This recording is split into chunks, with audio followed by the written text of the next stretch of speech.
ဘဝခရီးလမ်းမှာကျွန်တော်တို့ဟာကိုယ်နဲ့မထိုက်တန်တဲ့အရာတွေကိုယ့်ကိုနာကျင်စေမဲ့အရာတွေကိုကိုယ့်ဘဝထဲရောက်မလာအောင်တကားတွေကိုတင်းကျပ်ပိတ်ထားမိတတ်ကြပါတယ်။လိုချင်တဲ့အရာလေးတစ်ခုတည်းကိုရဖို့အတွက်ကြံတဲ့အခွင့်အရေးပေါင်းများစွာကိုညှင်းပယ်ရင်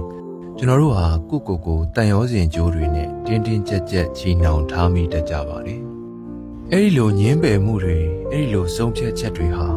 ကျွန်တော်တို့ရဲ့နှလုံးသားကိုအလွန်ပဲနာကျင်စေပါတယ်။ကိုလောကကြီးရဲ့အပြင်ဘက်ကိုခိတခဏထုတ်ပစ်လိုက်ရတယ်လို့မျိုးအထီးကျန်ဆန်မှုတွေဝေခွဲမရမှုတွေကိုလည်းခံစားရတတ်ပါတယ်။စိတ်ပညာအရပြောရရင်ဒါဟာကျွန်တော်တို့ရဲ့စိတ်ကိုအကာအကွယ်ပေးဖို့ကြိုးစားရင်းနဲ့ဖြစ်ပေါ်လာတဲ့ခုခံမှုတစ်မျိုးပါပဲ။ဒါပေမဲ့ကျွန်တော်တို့အခုတော့နားလည်သွားပါပြီ